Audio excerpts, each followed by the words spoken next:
प्रभु जी। अगला चरण करते हैं।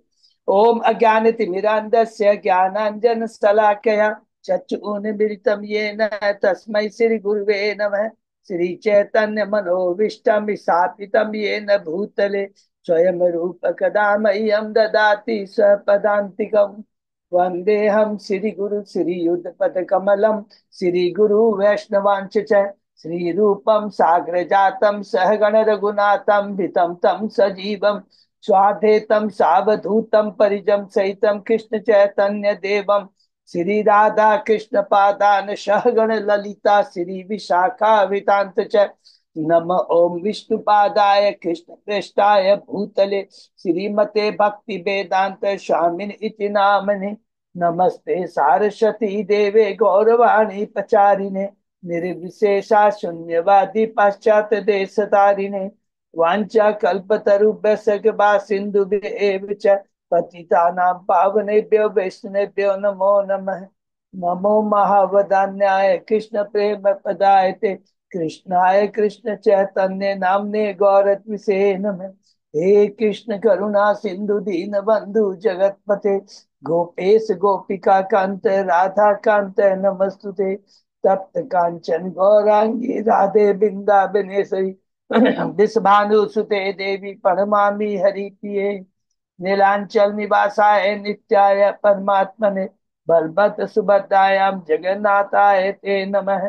जय श्री कृष्ण चैतन्य प्रभु नित्यानंद श्री अद्वैत गदाधर श्रीवासादि गौर भक्त बिंद मुखम करोति वाचालम पंगु लंघे किम यत्कृपातमहं वंदे श्री गुरु मदीन तारिणम् परमानंद माधवम श्री चैतन्य ईश्वरम।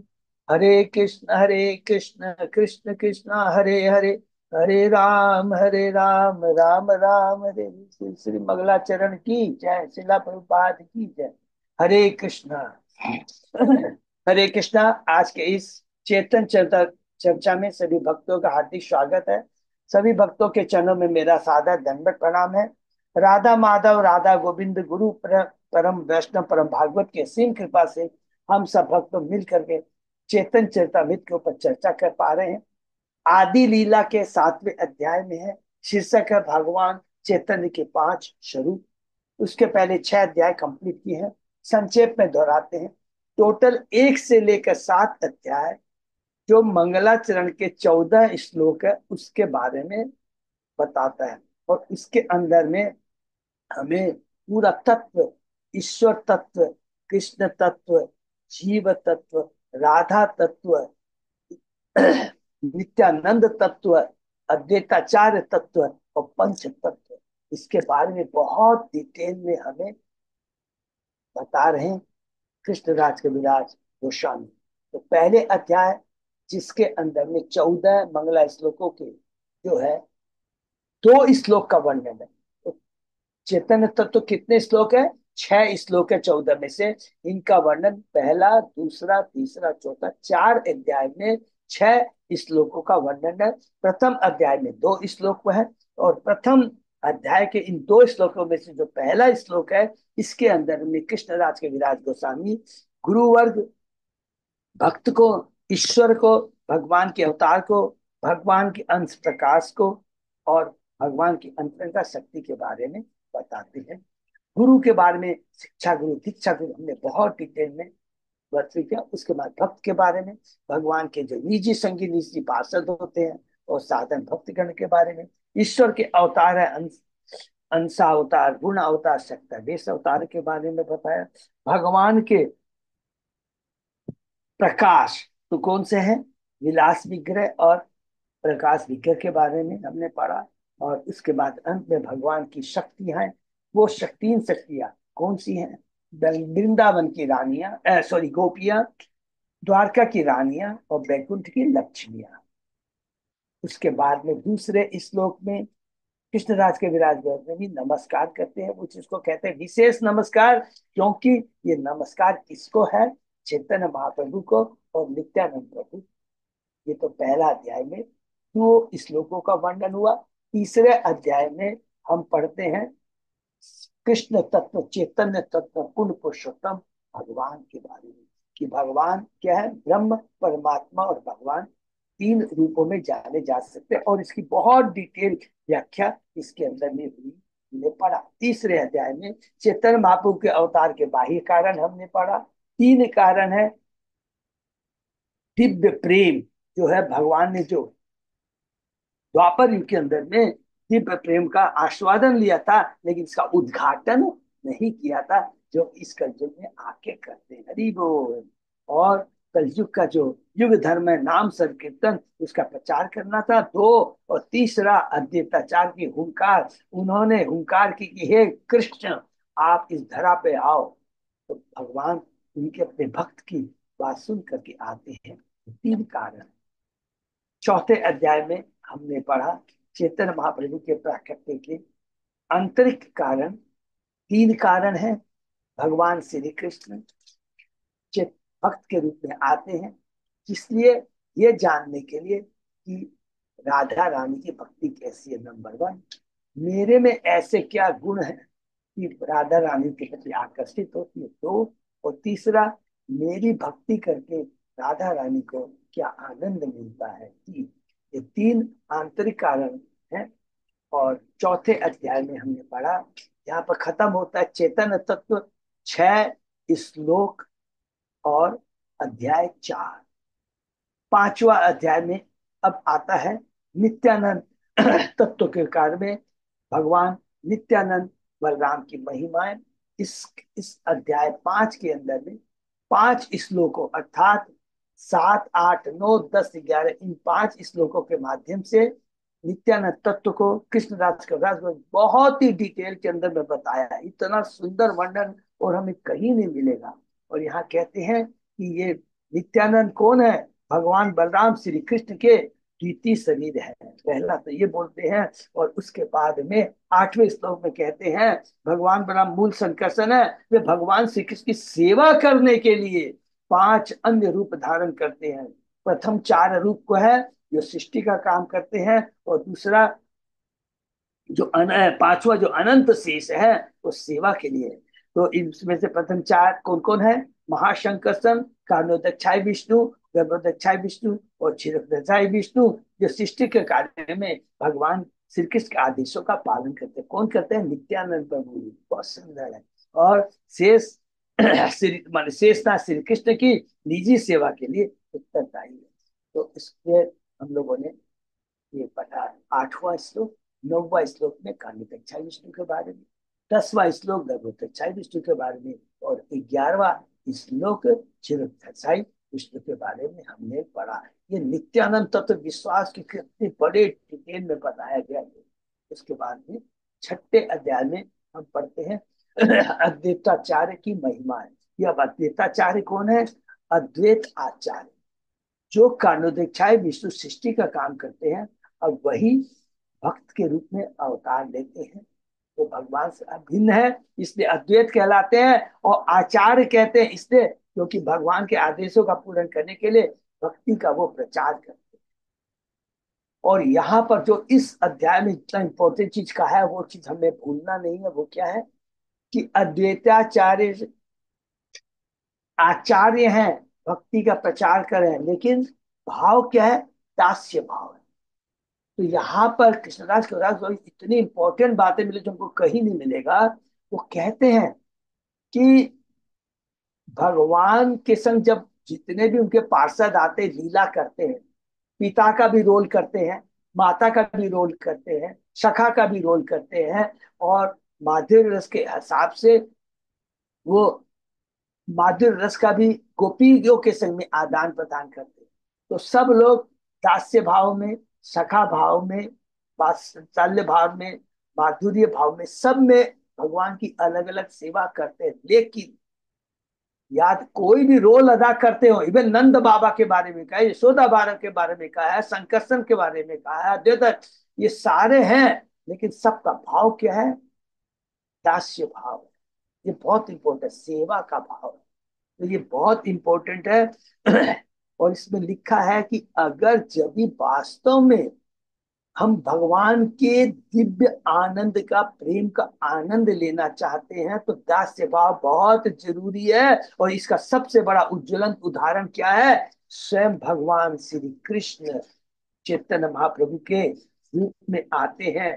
क्या चीज को लेकर के? कि मेरी भक्ति में क्या आनंद है, राधा रानी की भक्ति कैसी है, मेरे में ऐसी क्या गुण है। ये चीज मैं तभी जान सकता हूँ जब मैं भक्त के रूप में, दास के रूप में आऊंगा। हरि बोल। ये बहुत इंपॉर्टेंट शिक्षा हमारे लिए है।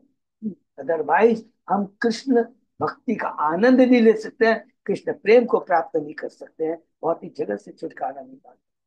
तो ये दास्यत्व भाव सबसे बड़ा पद है भक्ति की दृष्टि से।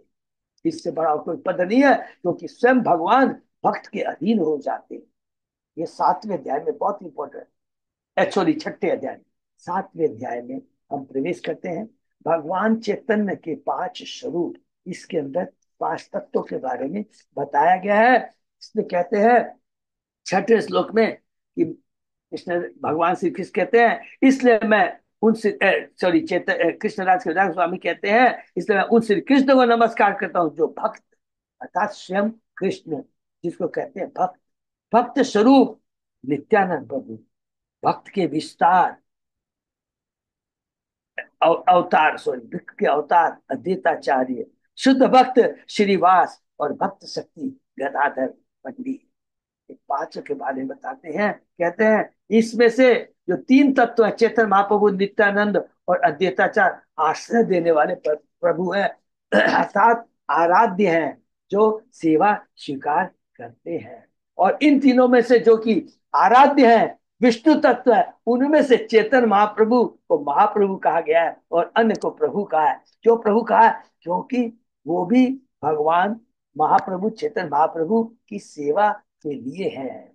ये तीनों तत्व चैतन्य महाप्रभु, नित्यानंद, अद्वैता, तीनों द्वारा पूजनीय है। और चौथे गदाधर है, तत्व है, जो कि कौन से है? शक्ति तत्व है। और जो श्रीनिवास है वो जीव तत्व है। और दोनों शक्ति तत्व, जीव तत्व अर्थात गदाधर और श्रीनिवास भगवान की सेवा करके ही आनंद प्रदान, आनंद की अनुभूति करते हैं। ये एक पाठ पढ़ा, तत्व जो है। सेकंड, इस पूरे अध्याय का दूसरा क्या पढ़ा? श्री कृष्ण दिव्य गुण के आगार है। जब वे द्वापर युग में आए थे, वह दिव्य प्रेम का आगार निश्चय उनके साथ था, लेकिन उसको लॉक करके रखता, एक कैद में बंद करके रखा था। किंतु अब जब वो चेतन महाप्रभु के रूप में आते हैं, तो अपने संगियों के साथ उन्होंने उस दिव्य प्रेम का सबसे पहले क्या किया? अनलॉक किया, खोला उस ताले को।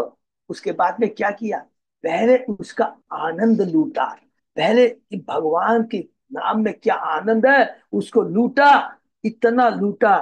उस कहते हैं कि यह दिव्य प्रेम इतना दिव्य है कि इसके भंडार को लूटा, इसका आस्वादन किया तथा उसे बांट दिया, फिर भी उसमें कोई कमी नहीं आई। हरि बोल। सारे लोगों को कृष्ण भावना मित्र में उन्हें पल्लावित कर दिया। लेकिन तीसरा पार्ट में आते, लेकिन कुछ लोग जैसे मायावादी, सकाम कर्मी, तार्किक, निंदक, निम्न श्रेणी के विद्यार्थी भगवान श्री कृष्ण के चैतन्य महाप्रभु के हरि नाम को स्वीकार नहीं करते हैं। तब चैतन्य महाप्रभु ने क्या किया? ये पड़ाव, ये मोड़ बहुत इंपॉर्टेंट है, याद रखेंगे कि भक्ति के प्रचार के लिए क्या क्या करना। स्वयं चैतन्य महाप्रभु ने गृहस्थ जीवन को त्याग कर करके उनने संन्यास ग्रहण कर लिया। तो जैसे ही उन्होंने संन्यास ग्रहण किया, मलक्ष यवन श्री चैतन्य महाप्रभु के भक्त बन गए।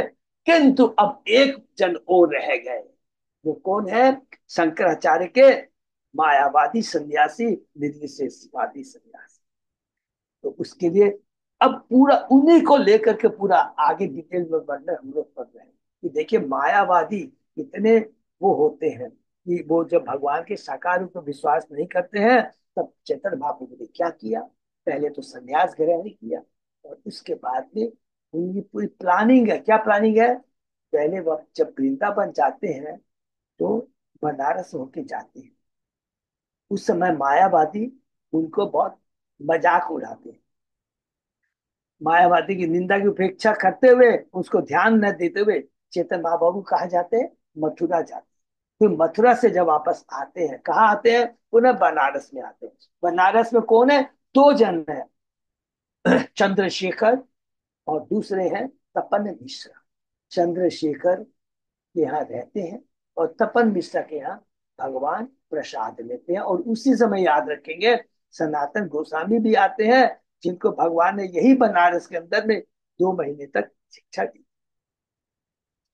लेकिन जब चंद्रशेखर और तपन मिश्रा, देखिए, भगवान के पास आके रोते हैं, कहते हैं प्रभु, इस तरह के ये जो मायावादी सन्यासी हैं आपका मजाक उड़ाते हैं, हमें बर्दाश्त नहीं होता है। और इच्छा होती है कि यही हम अपना प्राण त्याग दें। जैसे चेतन महाप्रभु ये सुनते हैं, कुछ नहीं कहते। और भगवान देखिए क्या व्यवस्था बैठाते हैं। तुरंत वहां पर एक ब्राह्मण आता है और चेतन महाप्रभु से प्रार्थना करता है कि आप हमारे घर आइए और प्रसाद ग्रहण कीजिए। ये भगवान की व्यवस्था, याद रखें, बहुत इंपॉर्टेंट है। तो चेतन महाप्रभु तुरंत एक्सेप्ट कर लेते हैं उस ब्राह्मण का आमंत्रण। उसके घर जाते हैं तो देखते हैं वहां पर पूरे बनारस के मायावादी सन्यासी आए रहते हैं। चेतन महाप्रभु जाते हैं, अपने पांव धोते हैं और जमीन पर ही बैठ जाता है। तो जैसे ही जमीन पर बैठते हैं, देखते हैं चारों तरफ मायावादी सन्यासी है। देखिए चैतन्य महाप्रभु ने क्या काम किया। पहले, सबसे पहले अपने शरीर से हजारों करोड़ों सूर्य को जैसा प्रकाश उन्होंने प्रकट किया। जिस उस प्रकाश को देखते ही सारे मायावादी सन्यासी सारे भ्रमित वो हो जाते हैं, अचंभित हो जाते हैं। जो चैतन्य महाप्रभु ने प्रकाश प्रकट किया, सबको क्लियर रहना चाहिए, क्योंकि मायावादी सन्यासी ब्रह्म ज्योति में जाके विलीन होते हैं। और वो ब्रह्म ज्योति क्या? भगवान के शरीर से निकलने वाली प्रकाश है, दिव्य प्रकाश है।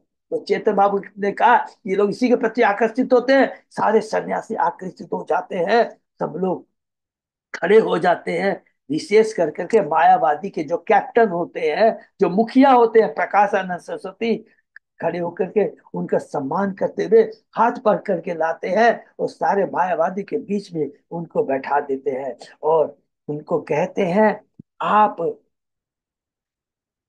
के शोक का कारण क्या है?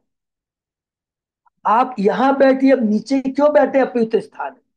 महाप्रभु ने कहा, पहली नम्रता, त्रिनादपि सुनिचेन्तरोप, कहते हैं मैं निम्न कोटि का सन्यासी हूँ, अतः आप लोगों के बीच बैठने के योग्य नहीं हूँ। ये देखिए कितने भगवान होकर के एक शिक्षा देते हैं किस प्रकार नम्र होना चाहिए। आप हम लोगों का संग क्यों नहीं करते? आपने हमारे संप्रदाय में केशव भारती से संन्यास लिया है, आप सन्यासी होकर अपने संकीर्ण आंदोलन में कीर्तन करते नाचते रहते हैं। अरे सन्यासी को तो बड़ा गंभीर होना चाहिए, आप तो कीर्तन डांस करते नाच करते। तो यहाँ पर चेतन महाप्रभु, सॉरी, प्रभुपाद जी कहते हैं, देखिए हम चेतन महाप्रभु के ही अनुसार, उनके आचरण के अनुसार, उनके आदेश के अनुसार ही हम लोग भजन कीर्तन करते हैं। और मैं तो सन्यासी होकर भी चेतन महाप्रभु के आदेशों का पालन करते हुए अपने भक्त और जो माता और सॉरी, माता, हाँ प्रभु, उनका विवाह भी कराता हूँ। ये पूरे चेतन बाबू के आदेश के अनुसार है। फिर प्रश्न करते प्रकाशानंद सरस्वती, सन्यासी का तो एकमात्र कार्य वेदांत अध्ययन है। महाप्रभु ने उत्तर दिया, मेरे गुरुदेव ने मुझे एक मूर्ख समझकर मेरी भर्त्सना की है। यहाँ तक हमने पढ़ा, उसके आगे अब चेतन महाप्रभु प्रकाशानंद सरस्वती को, सारे मायावादी सन्यासियों को किस प्रकार उनके प्रश्न आते हैं उसका उत्तर देते हैं, और किस प्रकार वो चेतन महाप्रभु को समर्पित सरेंडर कर देते हैं, ये हम सुनेंगे। ये देखिए, अभी हम लोग पंच तत्व के बारे में पढ़ रहे हैं, लेकिन कृष्णराज के विराज गोस्वामी ने ये सारा वर्णन मध्य लीला में है। लेकिन यहाँ पर कृष्णा कविराज गोस्वामी की इतनी बड़ी कृपा है कि किस प्रकार उन्हें मायावादी सन्यासियों को भक्त बनाया। तो उसके अंदर प्रभुपाद जी कहते हैं, जब यहाँ ये बोलते हैं कि आप मायावादी हम लोग से क्यों मिक्स नहीं होते हैं, तो यहाँ पर चेतन महाप्रभु एक शिक्षा देते। चेतन महाप्रभु के लिए तो सब, हम तो क्या है, एक अग्नि की चिंगारी के समान है सब जीव। लेकिन चेतन महाप्रभु यह एक शिक्षा देते हैं कि मैं खुद नहीं बैठता मायावी सन्यासियों के बीच, इसलिए आपको भी एक इंडिकेशन हम बद्ध जीवों को कि हमें मायावादी सन्यासियों के बीच नहीं बैठना चाहिए, उनसे मिक्सअप नहीं होना चाहिए। ये किसके लिए है? जो साधारण भक्त है। लेकिन जो उच्च कोटि का भक्त है, प्रभुपाद जी तात्पर्य कहते हैं, लेकिन जब मायावादी चैलेंज करते हैं तो हमें पूरे शास्त्र का पूरा अध्ययन है, तो अपने शास्त्रों के माध्यम से, शास्त्रों के वर्णन के माध्यम से उन्हें डिफीट करना चाहिए, और हम करते हैं। और चेतन प्रभुपाद जी ने ऐसा किया, हरि वो। तो दोनों चीज को बहुत समझना है। हम जैसे हम लोगों को क्या, मायावादी से दूर रहना चाहिए, समझे। किंतु उत्तम कोटि के उच्च कोटि भक्त है, सत्यावेश अवतार प्रभुपाद जी जैसे, और हमारे गुरु महाराज ये सब है, इन लोग वो योग्यता है, वो मायावादियों के तर्क को उत्तर दे सकते हैं। ठीक है ना। तो यही चीज चेतन महाप्रभु यहाँ बताते हैं। उसके आगे चेतन बाबू क्या है, हम लोग आज पढ़ते हैं। ओम नमो भगवते वासुदेवाय। ओम नमो भगवते वासुदेवाय। ओम नमो भगवते वासुदेवाय। चेतन चेतामित आदि लीला अध्याय 7, भगवान चैतन्य के पाठ शुरू। श्लोक नंबर 72। बहुत बहुत धन्यवाद। अच्युत अजय दास पढ़ते हैं। मूर्ख तुम्हें तमार नाई के वेदांत अधिकार, कृष्ण मंत्र जपो सदा ए मंत्र सहा। उन्होंने कहा, मैंने, मेरे गुरु ने कहा, चेतन बाबू कहते हैं किसको, प्रकाश सरस्वती को, तुम मूर्ख हो, तुम वेदांत दर्शन का अध्ययन करने के योग्य नहीं हो, अतः तुम्हें चाहिए कि तुम सदैव कृष्ण नाम का जप करो। ये समस्त मंत्रों या वैदिक स्तुतियों का सार है। इसको प्लीज अंडरलाइन कर लेंगे। कौन कह रहे हैं? चेतन बाबू अपने मुंह से क्या कह रहे हैं कि यह महामंत्र, हरे कृष्ण कृष्ण कृष्ण हरे हरे, हरे राम राम राम हरे, ये समस्त मंत्रों या वैदिक स्तोत्रों का सार है। हरि नाम, हरे नाम, हरे नाम, हरे नाम केवलम, कलम नास्ते नास्ते नास्ते गति रन्यता। ये बहुत इंपॉर्टेंट है। जैसे ये चीज सुनने में आता है, हम बार बार पढ़ते हैं, तो हमें हरे कृष्ण महामंत्र का जप और कीर्तन बहुत अच्छे से करना चाहिए। क्योंकि ये हम यदि अच्छे से करते हैं तो सारे वेदों का ये सार है। इस प्रसंग में श्री भक्ति सप्त ठाकुर महाराज टीका करते हैं, यदि कोई अपने गुरु के मुख से सुनेगा इस शब्दों के अनुसार, ठीक ठीक उसी प्रकार कर्म करता है, तो अपने जीवन का लक्ष्य में पूरी तरह सफल हो जाता है, बड़ी आसानी से सफल हो जाता है। इस प्रकार गुरु के शब्दों को ग्रहण करना सौत वाक्य कहलाता है, जिससे इंगित होता है कि शिष्य को अविचलित भाव से गुरु के आदेशों का पालन करना चाहिए। अविचलित भाव से, ये बहुत पावरफुल वर्ड है। कोई भी मन में संदेह, कंफ्यूजन, भ्रम नहीं आना चाहिए, विचलित नहीं होना चाहिए। कोई दूसरा बोल दिया, अरे मन में कभी भी डाउट आया नहीं, बहुत बड़ा अपराध है। पूर्ण रूप से समर्पित होकर के गुरु के वाक्यों को एज इट इज हमें एक्सेप्ट कर लेना चाहिए। इस संदर्भ में श्री विश्वनाथ चंद्र ठाकुर की टिप्पणी है कि शिष्य को चाहिए कि गुरु के वचनों को अपना प्राण धार माने। हरि बोल। यहाँ श्री चेतन बाबू इसकी पुष्टि यह कहकर करते हैं कि चूंकि उनके गुरु ने उन्हें श्री कृष्ण के पवित्र नाम के कीर्तन का आदेश दिया था, इसलिए वे उनके आदेश के अनुसार हरे कृष्ण मंत्र का सदैव कीर्तन करते हैं। कृष्ण मंत्र जप सदा यही मंत्र सार। हरि बोल। जो सेकंड लाइन है श्लोक नंबर 72, कृष्ण प्रत्येक वस्तु की स्रोत है, कृष्ण तत्व। अतः जब कोई व्यक्ति पूर्णतः कृष्ण भावना भावित होता है, तो यह समझना चाहिए कि कृष्ण के साथ उसका संबंध पूर्णतः स्वीकृत हो गया है। कृष्ण भावनाविद के बिना यह संबंध अधूरा होता है। अतः वह अपनी वैधानिक स्थिति में अवस्थित नहीं होता है। जीव की वैधानिक स्थिति क्या है? वसुदेव स्थिति है, वो भी सच्चिदानंद है, भगवान का अंश है। और जब वो वसुदेव स्थिति में रहता है, तो उसका भाव क्या रहता है? जीव स्वरूप वो कृष्ण नित्य दास, और वो केवल भगवान की सेवा में लगता है। यद्यपि श्री चैतन्य महाप्रभु पूर्ण पुरुषोत्तम भगवान कृष्ण है, समस्त ब्रह्मांड के गुरु हैं, फिर उन्होंने शिष्य का पद इसलिए स्वीकार किया जिससे वे आदर्श प्रस्तुत कर सके हम बद्ध जीवों के लिए कि किस तरह भक्त को अपने गुरु के आदेश का पालन निरंतर हरे कृष्ण मंत्र का कीर्तन करते हुए करना चाहिए।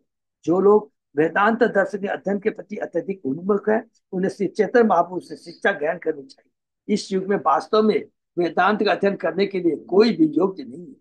इसलिए अच्छा यही होगा कि भगवत नाम का कीर्तन किया जाए, क्योंकि उसके अंदर में सारे वेद शास्त्र सब कुछ निहित है। ओम शब्द, ओकार शब्द, गीता में हमने पढ़ा, जो कुछ भी आप ले लीजिए सब हरे कृष्ण महामंत्र में निहित है। इतनी बड़ी पावरफुल बात है। इसलिए क्योंकि यही समस्त वैदिक ज्ञान का सार है, जिसकी पुष्टि स्वयं कृष्ण ने भगवत गीता में की है। वेदस्य सर्वमेव वेद्यो वेदांत की वेद विदेच्छा। सारे वेदों का, सारे वेदों द्वारा जानने योग्य मैं हूँ। अर्थात वेदों का अध्ययन का मतलब है मुझे जानना। मैं ही वेदांत का संकलन करता हूँ, मैं ही करने वाला हूँ, और मैं ही वेदों का ज्ञाता हूँ। मैं संकलन करता हूँ किसके रूप में? व्यासदेव के शक्त्यावेश के अवतार में व्यास देव ने सारे वेद, उपनिषद, महाभारत, श्रीमद् भागवतम की रचना व्यासदेव ने की। अर्थात क्या बोलेंगे? भगवान श्री कृष्ण ने स्वयं की है। इसीलिए नहीं तो भगवान ये श्लोक नहीं बोलते। ये बहुत पावरफुल श्लोक अपन रहेगा पंद्रह में, कि मैं ही वेदों का संकलन करता हूँ, और मैं ही वेदों का ज्ञाता हूँ, और मैं ही वेदों के द्वारा जाना जा सकता हूँ। तीन चीजें। जो मूर्ख है वही गुरु की सेवा छोड़ देते हैं और अपने आप को आध्यात्मिक ज्ञान में अग्रणी मानते हैं। ऐसे मूर्खों को रोकने के लिए ही चेतन महाप्रभु ने अपने आप को आदर्श शिष्य के रूप में प्रस्तुत किया। गुरु भली भांति जानता है कि प्रत्येक शिष्य को किसी विशेष कार्य में लगाया जाए, किंतु यदि शिष्य अपने आप को गुरु से अधिक बुद्धिमान माने और उसके आदेश को न मानकर स्वतंत्रता पूर्वक कार्य करे, तो वह अपने हाथों अपनी आध्यात्मिक प्रगति को रोक देता है, और इससे कड़े शब्द में बोलते हैं वो अपनी आत्महत्या। याद रखेंगे, अपनी आत्महत्या माने आत्मा का हनन करता है। ये बहुत इंपॉर्टेंट है। गुरु भगवान तो नहीं होता, लेकिन भगवान के समान होता है। भगवान का रिप्रेजेंटेटिव होता है। जो कुछ भी हम प्राप्त करते हैं बिना गुरु के कुछ नहीं मिल सकता। इसलिए हम सुबह रोज गुरु आरती करनी चाहिए। जिन्होंने दीक्षा ली है अपने गुरु को याद करना चाहिए, उनके सामने रोना चाहिए कि हमारे में क्या कमी है। गुरु अंतर्यामी है, तुरंत हमारी पुकार को सुनेंगे। तो बहुत इंपॉर्टेंट चीज, गुरु के साथ हर चीज को, अपने आप को कृष्ण विज्ञान में पूर्णता अनजान मानना चाहिए। हरि बोल। और कृष्ण भावनित में दक्ष होने के लिए गुरु के आदेश का पालन करने के सदैव तैयार रहना। शिष्य को अपने गुरु के समक्ष मूर्ख बने रहना चाहिए, और वास्तव में मूर्ख है ही। वास्तव में मूर्ख है, क्योंकि बिना गुरु के कृपा भगवान नहीं मिल सकते, तो हमारी कौन सी योग्यता हुई। इसलिए कभी कभी कुछ छद्म अध्यात्म ऐसा गुरु बनाते हैं जो शिष्य होने के भी योग्य नहीं होता, क्योंकि वे उसे अपने वश में रखना चाहते हैं। आध्यात्मिक साक्षात्कार के लिए यह निरर्थक है। जो कृष्ण भावनात्म को अपूर्ण रीति से जानता है वह वेदांत दर्शन नहीं जान सकता। कृष्ण भावनात्म के बिना वेदांत अध्ययन का दिखावा बहिरंगा शक्ति माया का लक्षण है। हरि बोल। और जब तक कोई भी व्यक्ति इस नित्य परिवर्तनशील भौतिक शक्ति की मन मदोन्मत्तता से आकृष्ट होता रहता है, तब तक वह पूर्ण पुस्तक भगवान की भक्ति से पथ भ्रष्ट होता रहता है। वेदांत दर्शन का वास्तविक अनुयायी समग्र ब्रह्मांड के पालन करता एवं महान से भी महानतम भगवान विष्णु का भक्त होता है। हरि बोल। जब तक मनुष्य सीमित की सेवा के कार्य क्षेत्र से ऊपर नहीं उठ जाता, तब तक असीम के पास नहीं पहुंच सकता। हरि बोल। असीम का ज्ञान ही माने असीम भगवान का ज्ञान ही वास्तविक ब्रह्म ज्ञान अर्थात सर्वोपरि का ज्ञान। जो लोग सकाम का तथा तार्किक ज्ञान के प्रति आकृष्ट हैं, जो मायावादी हैं, वे भगवान श्री कृष्ण के पवित्र नाम के महत्व को नहीं जान सकते। जो पूर्णतः शुद्ध है, नित्य मुक्त है और आनंदमय है, सत चित आनंद, जिसने भगवान से अभिन्न भगवान नाम की शरण ले ली है अर्थात हरि नाम की, उसे वेदांत दर्शन के अध्ययन की आवश्यकता नहीं ही रह जाती। इसको अंडरलाइन कर लेगी प्लीज। जिसने हरि नाम के जप का शरण ले लिया, आश्रय ले लिया है, वेदांत दर्शन के अध्ययन की आवश्यकता नहीं रह जाती। Number one. और इस कलयुग में हम उसके लायक भी नहीं है।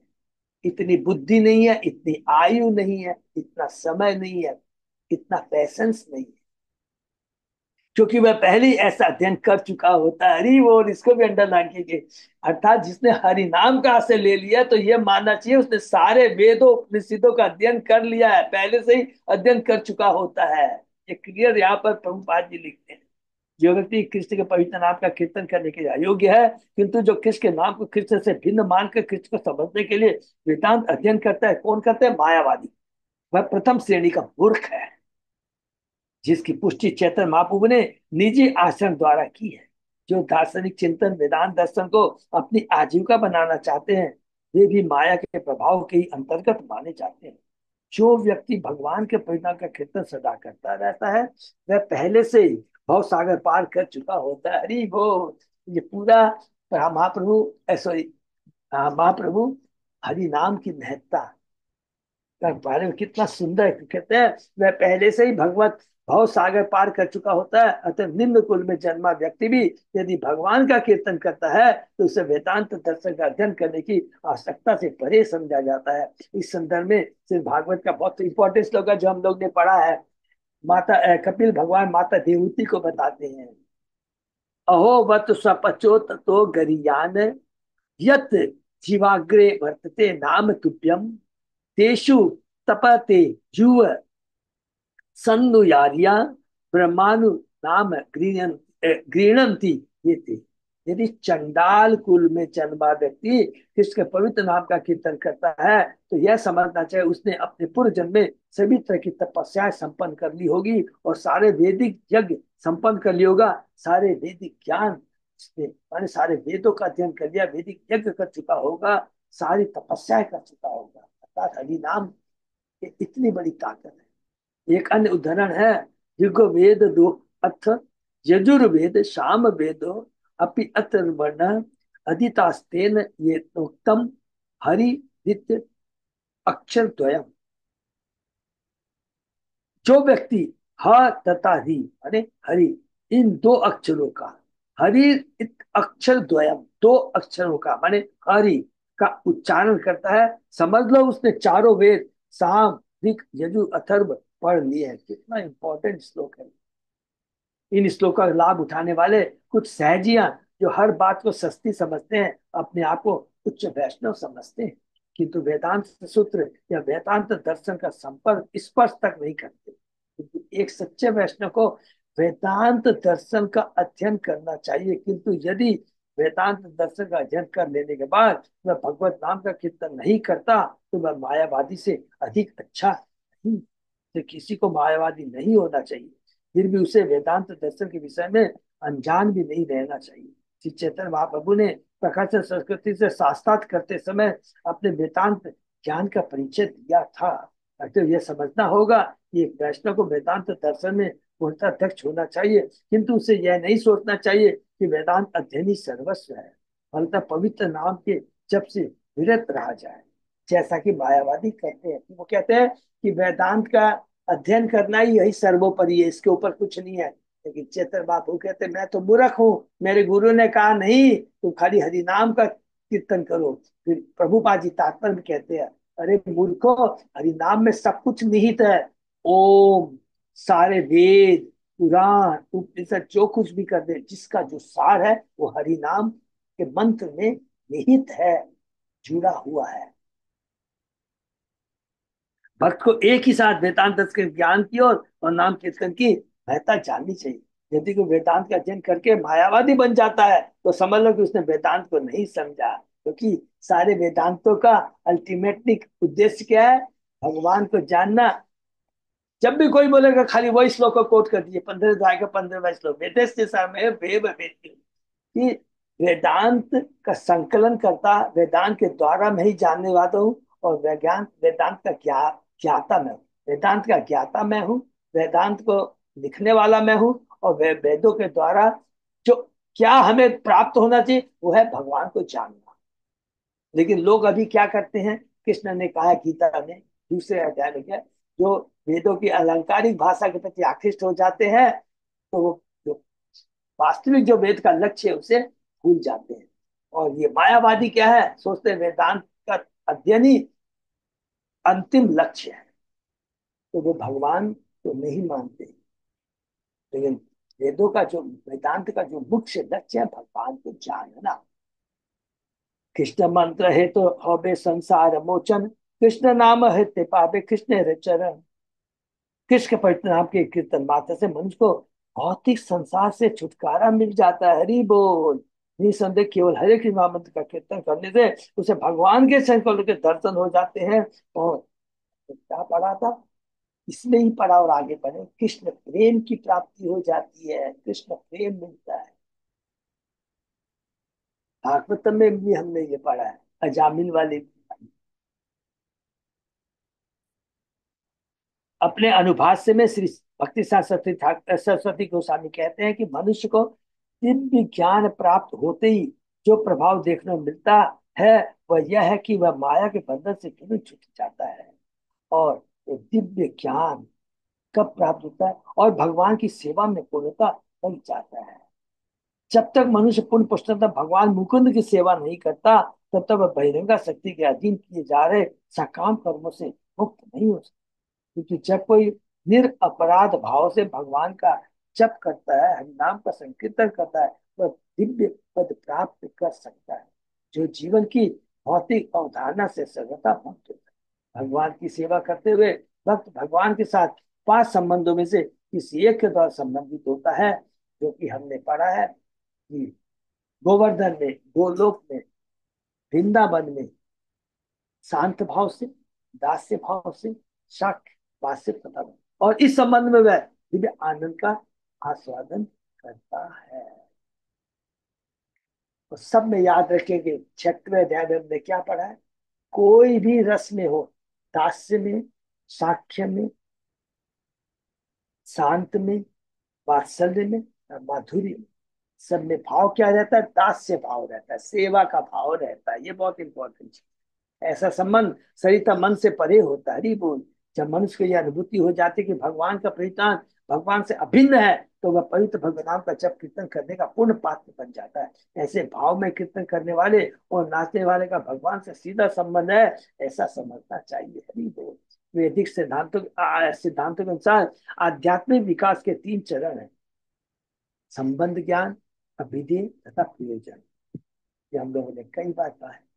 संबंध ज्ञान कोई पुस्तक भगवान के साथ अपने मूल संबंध को स्थापित करने का सूचक है कि हम कौन है, भगवान कौन है, हम दास हैं, भगवान हमारे सेव्य भगवान है, हम सेवक है, हम भगवान की सेवा के लिए जीव स्वरूप और कृष्ण नित्यदास। ये हुआ संबंध ज्ञान। अभिधेय उस वैदिक संबंध के साथ कर्म करने का सूचक है तथा प्रयोजन जीवन का परम लक्ष्य है। तो अभिधेय क्या हुआ, जो संबंध मेरा भगवान से टूट गया है उसे पुनः स्थापित करने की विधि को कहते हैं अभिधेय। और तीसरा है प्रयोजन। प्रयोजन है जीवन का परम लक्ष्य। जीवन का परम लक्ष्य क्या है, भगवत प्रेम, कृष्ण प्रेम को प्राप्त करना। हरि बोल। प्रेमा पुमर्थो महान। यदि मनुष्य गुरु के आदेशानुसार विधि विधानों का पर अटल रहता है तो उसे अपना जीवन लक्ष्य सरलता से प्राप्त हो जाता है। जो व्यक्ति हरे कृष्ण मंत्र के कीर्तन के प्रति आसक्त है, जब पूर्ण पुरुष भगवान की प्रत्यक्ष सेवा करने का अवसर आसानी से मिल जाता है, उसे उस व्याकरण के शब्द जाल में पढ़ने की आवश्यकता नहीं पड़ती, जैसा कि मायावादी सन्यासी, जिसमें मायावादी सन्यासी सामान्यतः लिप्त रहते हैं। इतना जाल, ऐसा बोलेंगे आपको, ऐसे तो लोग श्लोक सुनाएंगे, आप देखेंगे भ्रमित हो जाएंगे, अरे कितने कितने श्लोक है। सार्वभौम प्रभु ने 100 श्लोक का कर दिया, लेकिन जब चेतन महाप्रभु उसके सामने बैठते हैं, एक एक उसकी त्रुटियां, वेदांत की त्रुटियां निकालते हैं, सार्वभौम सरेंडर हो जाते हैं। सार्वभौम जैसे मायावादी को भी चेतन महाप्रभु की कृपा मिली और भगवान का परम भक्त हो गया। वही हाल प्रकाशानंद सरस्वती और सारे बनारस के मायावादियों का हुआ, जो कि आगे हम पढ़ेंगे। श्री शंकराचार्य ने भी इसी बात पर बल दिया, न ही रक्षति डुंकरिंग करके करने, मात्र व्याकरण के प्रत्यक्ष और उपसर्ग के जाल में पड़े रहने से मनुष्य अपने आप को मृत्यु के पास से नहीं बचा सकता। व्याकरण के शब्द जाल रचने वाले लोग उस भक्त को मोहग्रस्त नहीं कर सकते जो हरे की महामंत्र कीर्तन में लगा है। हरि बोल। इसको भी अंडरलाइन कर देंगे प्लीज। व्याकरण का शब्द जाल रचने वाले लोग उस भक्त को मोहग्रस्त नहीं कर सकते जो हरे कृष्ण महामंत्र के कीर्तन में लगा रहता है। जो हरि नाम का कीर्तन करता है उसमें इतनी दिव्य शक्ति, दिव्य आनंद आ जाता है, और सारी चीजों को, सारे ज्ञान को वो तुच्छ समझता है। भगवान की शक्ति को हरे और स्वयं भगवान को कृष्ण के रूप में संबोधित करने से भगवान शीघ्र ही भक्त के हृदय में स्थित हो जाते हैं। हरि बोल। इस प्रकार राधा तथा कृष्ण को संबोधित करने से मनुष्य भगवान की प्रत्यक्ष सेवा करता है।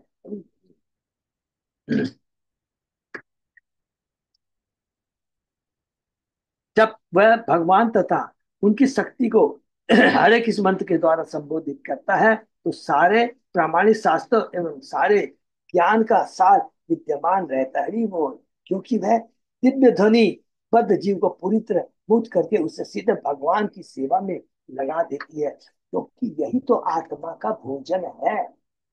सबसे इंपॉर्टेंट बात है कि हरि नाम ही आत्मा का भोजन है, ज्ञान नहीं, हरि नाम। ये वास्तविक आत्मा का भोजन है।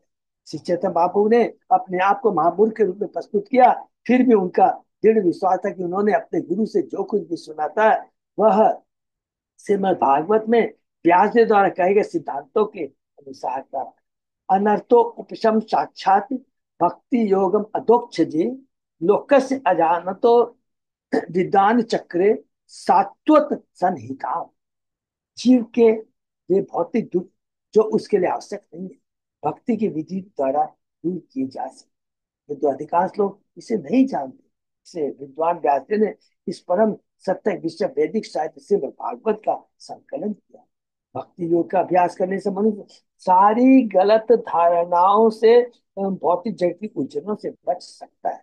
अतः व्यासदेव ने श्री नारद के आदेशों का अत्यंत कृपा का प्रदर्शन करते हुए श्रीमद् भागवत प्रदान किया हम बद्ध जीवों को, जिससे बद्ध जीव माया के बंधन से छुटकारा पा सके। और जो श्री चैतन्य महाप्रभु के गुरु ने उन्हें आते थे कि मनुष्य को नियमित रूप से समीक्षा करते हुए श्रीमद् भागवत पढ़ना चाहिए, उनसे वह धीरे धीरे हरे कृष्ण महाप्रभु के कीर्तन में अनुरक्त हो सके, उसके प्रति उसका आसक्ति आ सके। भगवान का पवित्र नाम तथा भगवान अभिन्न। जो मनुष्य माया के बंधन से पूर्ण रूप में मुक्त होता है वह इस तथ्य को समझ सकता है।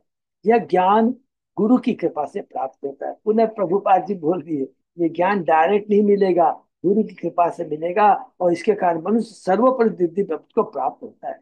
श्री चैतन्य महाप्रभु ने अपने आप को मूर्ख के रूप में प्रस्तुत किया, क्योंकि अपने गुरु की शरण में जाने के पूर्व वे यह नहीं जानते थे कि केवल कीर्तन करने से सारे भौतिक कलों से छुटकारा मिल सकता है। किंतु जो ही वे अपने गुरु के आज्ञाकारी दास बन गए और उनके उपदेशों का पालन करने लगे तो उन्हें तुरंत ही मुक्ति का मार्ग दिख गया। श्री चैतन्य महाप्रभु द्वारा किया जाने वाला हरे कृष्ण मंत्र का कीर्तन समस्त अपराधों से रहित समझा जाना चाहिए। भगवान के प्रति 10 अपराधों की सूची इस प्रकार है। भगवान के भक्त की निंदा करना पहला। दूसरा, भगवान तथा देवता को समान स्तर का मानना, यह सोचना कि ईश्वर अनेक है, देवता भी ईश्वर है, ये दूसरा अपराध है। गुरु के आदेशों का उल्लंघन करना, ये तीसरा। शास्त्र वेदों में के प्रमाण की उपेक्षा करना, चौथा। भगवान के पवित्र नाम का मन माना अर्थ निकालना, पांचवा। नाम जप के बल पर पाप करना, छठा। श्रद्धाहीन को भगवत नाम के महिमा का उपदेश देना, सातवां। भौतिक रूप से भगवान भगवत नाम के जप की तुलना करना, हरि बोल, ये बहुत पावरफुल है। आठवां, भगवत नाम का जप करते समय सतर्क न रहना अथवा भगवत नाम करने पर भी भौतिक आसक्ति बनाए रखना। एक और यहाँ पर ऐड कर दिया, इन अटेंटिव चैंटिंग, ये प्रभुपाद जी ने ऐड कर दिया है। माने यहाँ पर 9 है, हमने सॉरी 10 नाम अपराध हमने पढ़े, ये पूरा है। एक 11वां है इन अटेंटिव चैंटिंग।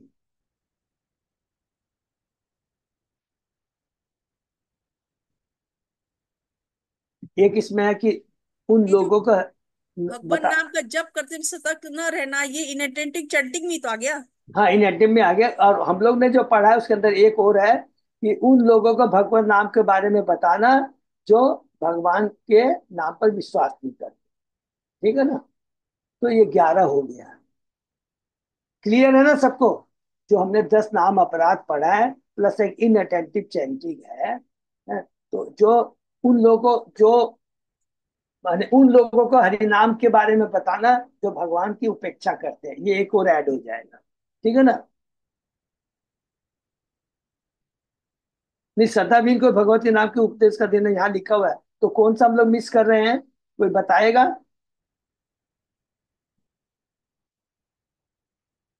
तीसरा, चौथा, पांचवा, भक्ति प्रदान करना बता। वो 9 नंबर में तो है। हाँ, क्या है? भगवत विद्या शिखा का बस भगवान का नाम का महिमा प्रचार नहीं करना। पवित्र भगवान नाम में अर्थवाद का आरोप। हरि बोल। पवित्र अर्थवाद का आरोप नहीं प्रभु, वो भी है। 5 नंबर पे है ना। अर्थवाद का आरोप है प्रभु। वो मनमाना अर्थ निकालना वही हो गया, अर्थवाद का आरोप। ठीक है, एक बार देख लेंगे, थोड़ा बहुत सिंपल है। तो ये इनअटेंटिव टेंशन 11वां, ठीक है, उसको चेक कर लेंगे। ठीक है, नेक्स्ट। नाम है गुरु बिंदु कल। प्रभु गुरु के आदेशों की अवज्ञा। नहीं माता जी, 3 नंबर में है। है, हाँ। है। सब है, सब है। समझे ना? तो कोई, चलिए, जब इसको कोई टेंशन नहीं लेना है। 1 मिनट में यदि कोई बता सकता तो देखिए।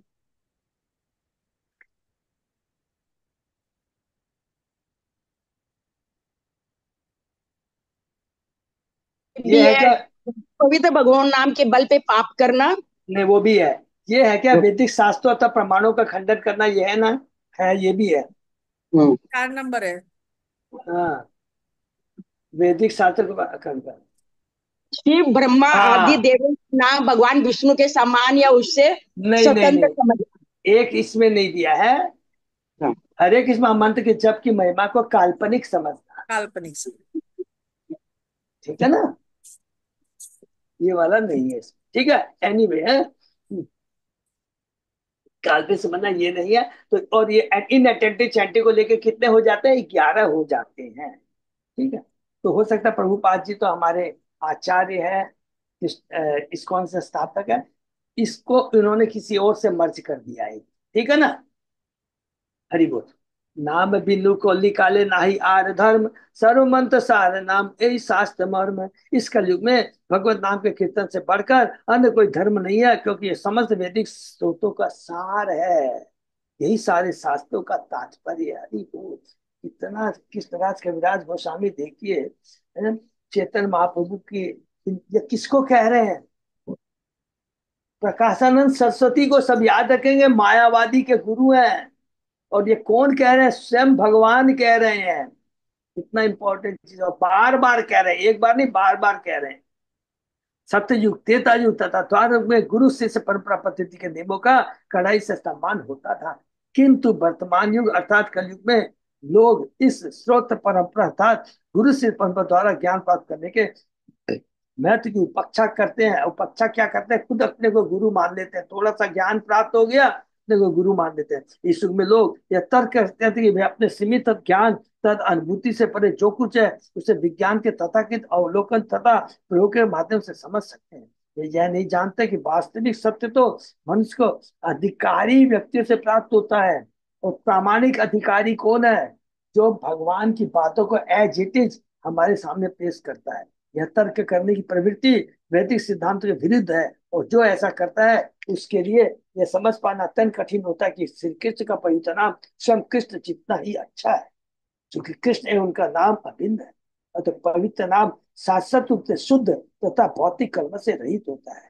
यह दिव्य ध्वनि के रूप में पूर्ण पुरुषोत्तम भगवान ही है। हरि बोल। भगवान और भगवान के नाम में कोई अंतर नहीं है। पवित्र नाम भौतिक ध्वनि से सर्वथा भिन्न है। जैसा कि नरोत्तम दास ठाकुर द्वारा पुष्टि की गई है, गोलोक के प्रेम धन हरिनाम संकीर्तन। हरिनाम संकीर्तन की दिव्य ध्वनि वैकुंठ से प्राप्त हुई है, भगवान से अभिन्न है। इससे भले ही प्रायोगिक ज्ञान एवं तथाकथित वैज्ञानिक विधि में आसक्त रहने बहुतावादी हरे कृष्ण महामंत्र के कीर्तन में श्रद्धा न रखे, किंतु सच्चाई यह है कि हरे कृष्ण महामंत्र के अपराध रहित कीर्तन मात्र से मनुष्य सारी सूक्ष्म तथा स्थूल भौतिक दताओं से मुक्त हो जाता है। दिव्य लोक वैकुंठ कहलाता है। वैकुंठ का अर्थ है चिंता मुक्त।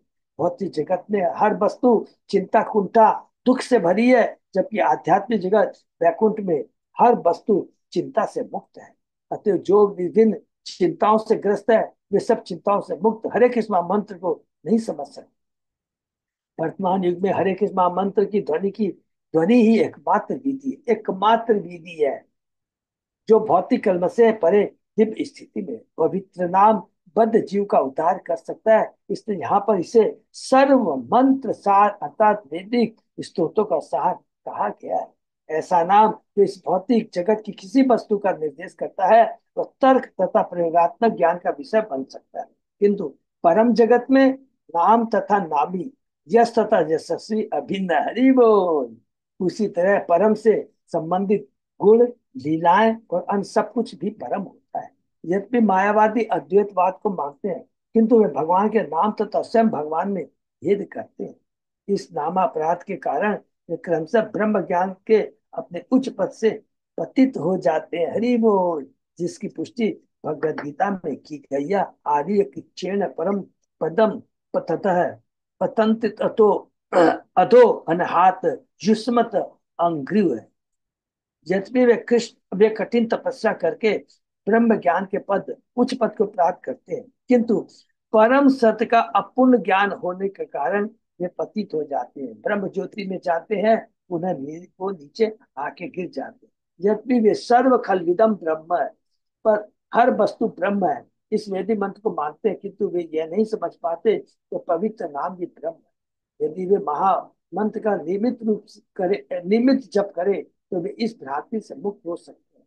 पवित्र नाम की सुयोग्य रीति से शरण लिए बिना कोई भी व्यक्ति पवित्र नाम के कीर्तन की अपराधी अवस्था से मुक्त नहीं हो सकता। इतना प्रभुपाद जी बार बार महामंत्र की ही इतनी महत्ता को बताते हैं। एते बोली एक श्लोक सिखाई लो मोरे, कंठ कोरी ए श्लोक कोरी ये विचारे। फिर चैतन्य महाप्रभु प्रकाशन सिद्धि को कहते हैं, हरे कृष्ण महामंत्र की शक्ति का वर्णन करने के बाद मेरे गुरु ने मुझे दूसरा श्लोक सिखाया और मुझे यह उपदेश दिया कि मैं इसे सदैव अपने कंठ के भीतर रखूं। हरे नाम केवलम कलो नास्ते वे गतिर अन्यथा। इस कलयुग में आध्यात्मिक उन्नति के लिए हरिनाम के अर्थ कोई विकल्प नहीं है, अन्य कोई विकल्प नहीं है, अन्य कोई विकल्प नहीं। आध्यात्मिक जीवन की उन्नति के लिए शास्त्रों की संतुष्टि है कि सत्य युग में ध्यान, त्रेता युग में भगवान विष्णु के लिए यज्ञ तथा द्वापर युग में मंदिर के भगवान की विशेष पूजा की जाए, किंतु कल युग में एकमात्र भगवान के नाम के कीर्तन द्वारा ही आध्यात्मिक प्रगति की जा सकती है। इसकी पुष्टि अनेक शास्त्रों में की है। श्रीमद् भागवत के इस विषय में अनेक संदर्भ है। 12वें स्कंद में कहा गया, कले दोषो निधे राजन अस्ति ही एको महान गुण कीर्तनादेव कृष्ण से मुक्त संग परम रजे। कलयुग में अनेक दोष हैं, किंतु कलयुग में एक सबसे बड़ा लाभ क्या है? क्या? क्योंकि लोगों को अनेक कष्टों का सामना करना पड़ता है, फिर भी इस युग में एक विशेष वर प्राप्त है। वह यह है कि हरे कृष्ण महामंत्र के कीर्तन से मनुष्य सारे भौतिक कलमश से मुक्त हो सकता है और इस तरह आध्यात्मिक जगत को प्राप्त कर सकता है। हरि बोल। नारद पंचरात में भी हरे कृष्ण महामंत्र की प्रशंसा इस प्रकार की गई है। त्रयो वेदा षडांगनी छंदांसी विविधाशुरा सर्वम अष्टाक्षरांत स्थम चान्यदपि वांग्मयम सर्व वेदांत सारार्थ संसारान अवतारण। 3 प्रकार के वैदिक कृत्य कर्मकांड, ज्ञान कांड और उपासना कांड, छंद अर्थात वैदिक स्तोत्र तथा देवता का प्रश्न करने की विधियां, ये समझ वैदिक ज्ञान के साथ हरे कृष्ण इन 8 अक्षरों में निहित है। यही सारे वेदांत की वास्तविकता है। अज्ञान के सागर को पार करने का एकमात्र साधन पवित्र भगवान नाम का। इसी प्रकार कली संतरण उपनिषद का कथन है, हरे कृष्ण कृष्ण कृष्ण हरे हरे, हरे राम राम राम हरे। ये 16 नाम जो 32 अक्षरों से बने हैं, कलयुग के दुष्प्रभाव को दूर करने के लिए एकमात्र साधन है। हरि बोल। केवल क्लियर कह दिया भगवान ने, एकमात्र साधन हरि नाम। सारे वेदों में यही देखा जाता है कि अज्ञान के सागर को पार करने के लिए पवित्र भगवत नाम के कीर्तन करने के अतिरिक्त कोई अन्य साधन नहीं है। इसी प्रकार मुंडक उपनिषद की टीका करते हुए श्री मध्वाचार्य ने नारायण संहिता से निम्नलिखित श्लोक उद्धृत किया है। द्वापरी जने विष्णु पंचरात्रे तु केवले कलौ तु नाम मात्रेण पूज्यत भगवान है। द्वापर युग में कृष्ण या विष्णु केवल पंचरात्रि की विधि से भव्य पूजा द्वारा प्रसन्न, नारद पंचरात्रि से प्रसन्न किए जा सकते, किंतु कलयुग में पूर्ण पुरुषोत्तम भगवान हरि केवल पवित्र नाम के कीर्तन द्वारा पूजे जा सकते हैं और प्रसन्न किए जा सकते हैं।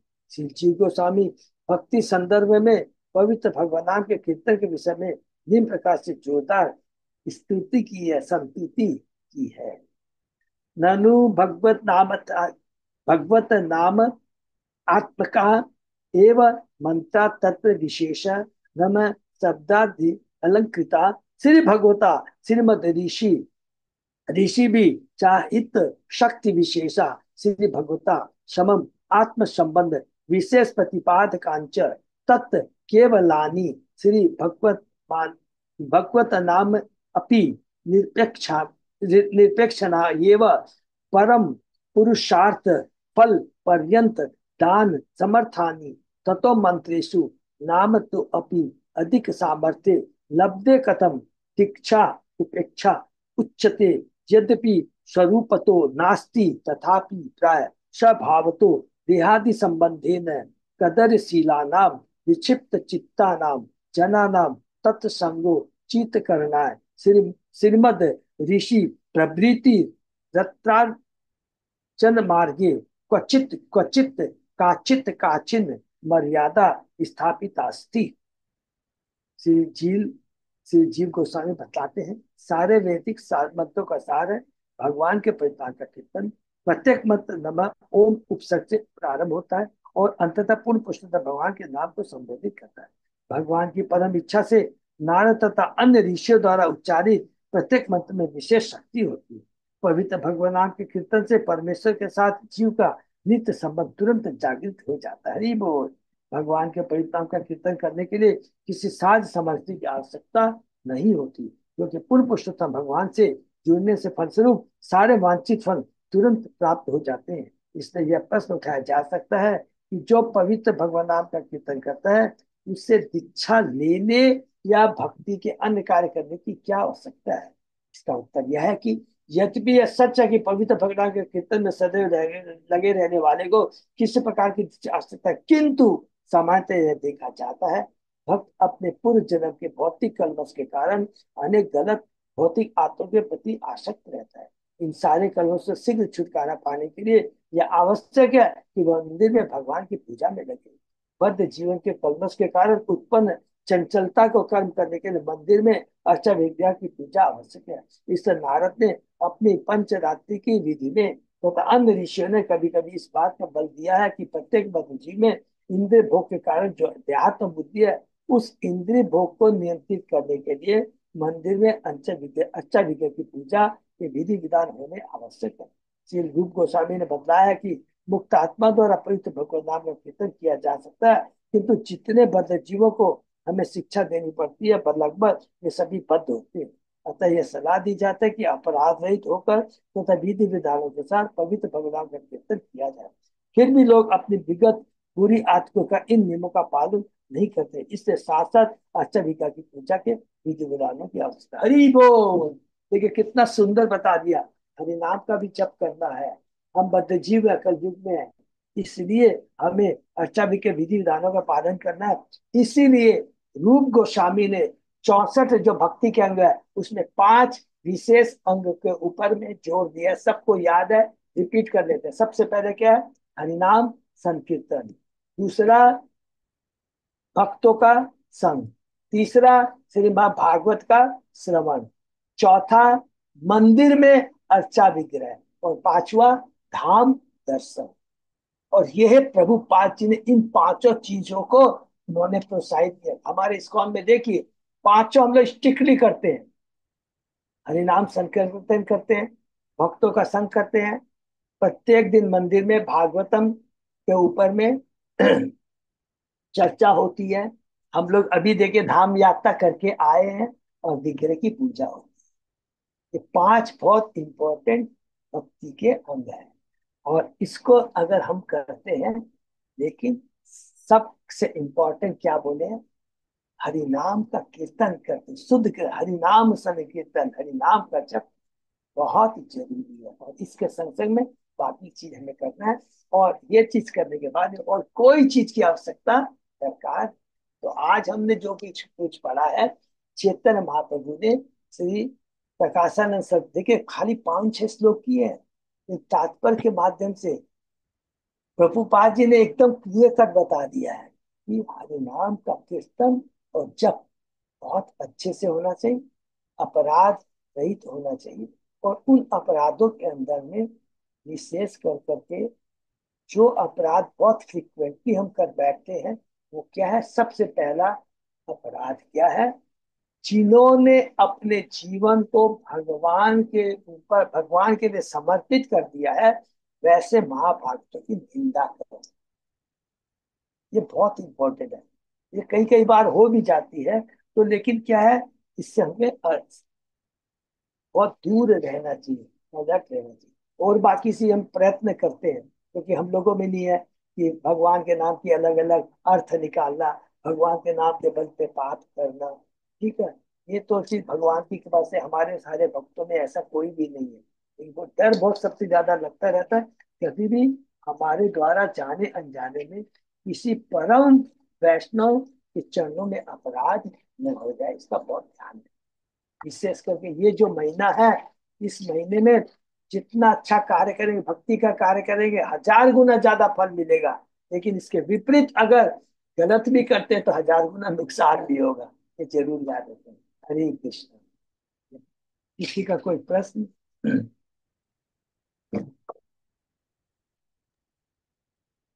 तो ये बहुत पावरफुल, ये लास्ट अध्याय है तत्व ज्ञान के ऊपर में। और ये सबको मालूम है, शायद मैं बोलना भूल गया, ये लास्ट मंगलाचरण का लास्ट 14वां श्लोक है। ठीक है ना? तो इसलिए प्रभु कृष्ण राज कविराज गौर ने बहुत डिटेल में बताया, नहीं तो यहाँ तक बोल के अटक जाते क्या? 5 तत्व हैं। कृष्ण कौन है? कृष्ण रूप है, भगवान है। कृष्ण स्वरूप है, नित्यानंद है। भक्त अवतार है, अद्वैताचार्य है। भक्त शक्ति है, गदाधर है। और भक्त है श्रीवास। ये बोल के निकल जाते नहीं, उसके बारे में एक एक चीज को बताया है कि इसमें से 3 कौन आराध्य है, 2 हैं, एक शक्ति तत्व एक जीव तत्व है, वो दास्य तत्व सेवा का भाव है।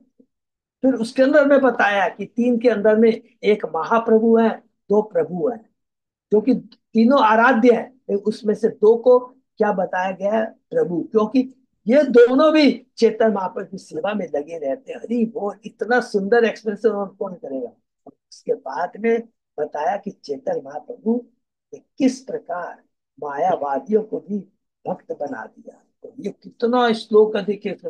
ये चीज जो हमने पढ़ा है तो केवल 10-15 श्लोक के अंदर में, बाकी 100 श्लोक तो इसी के ऊपर में बता रहे हैं। देखिए हरि नाम में इतनी शक्ति है कि प्रकाशानंद सत्य जैसे मायावादी को भी इन्होंने कृष्ण भक्त बना दिया। हरि नाम को बहुत अच्छे से करेंगे। ठीक है, इनको विराम देंगे। अजय प्रभु। हरि बोल। हरि बोल। हम लोगों ने जो भी यात्रा बहुत अच्छी हुई, कल फिर डिस्कस करेंगे। ये बहुत बड़ी भगवान की कृपा थी और भक्तों का। आप लोगों ने अजय, विशेष के अच्युत अजय दास प्रभु का, मैं देखता था व्हाट्सएप ग्रुप में किस प्रकार चिंता करते रहते हैं, सब ट्रेन में चढ़ गए कि नहीं, किसी को प्रसादम मिला कि नहीं। और मैसेज कितना बजे का था प्रभु का? जो माता जी नहीं मिल रही थी, मैंने चेक किया 11:30 बजे का रात का मैसेज। तो बहुत बहुत धन्यवाद। बहुत सेवा की है प्रभु ने, सब लोगों ने बहुत कोऑपरेशन किया, सब भक्तों ने बहुत अच्छे से इस बार यात्रा में योगदान दिया। सबको बहुत बहुत हरे कृष्ण। हरि बोल। कहते हैं लास्ट खाली प्रभु, इस बार का जो महीने का जो है दामोदर महीने का, मेरे पास में कल 2 तारीख का, सॉरी 3 तारीख संडे का बोला था, लेकिन बाद में चेक किया तो वो है भैया दूज है, तो अपने लोगों के थोड़ा डिफिकल्ट होगा, बहुत लोग आ नहीं पाएंगे। तो उसके बाद में पूरे महीने में एक ही दिन आनंद मोहन प्रभु ने दिया है, वो है 9 नवंबर, शनिवार। तो उसको हम लोग कैसे कर सकते हैं? मैंने इधर में भी बात कही है सतीश गुप्ता प्रभु से, और मोस्ट रमेश नांगलिया प्रभु तो शायद दे देंगे, उनका अवेलेबल रहेगा। लेकिन अमिताभ सरावगी भी कराना चाह रहे हैं इसके अंदर में, सफाया पैकेट में। तो देख लेते जैसा हो। तो मेरा बोलने का मतलब है कि 9 तारीख को सब भक्तों से प्रार्थना है, आल्दो वर्किंग डे है, शनिवार है, थोड़ा अपने को थोड़ा खाली रखिएगा और कोई दूसरी सेवा मत लीजिएगा। हरे कृष्ण। हरि बोल। ठीक है। हरे कृष्ण। हरे कृष्ण। सही भक्तों का बहुत बहुत धन्यवाद। तो आज का सेशन ये विराम देते हैं, फिर कल सुबह 7 बजे।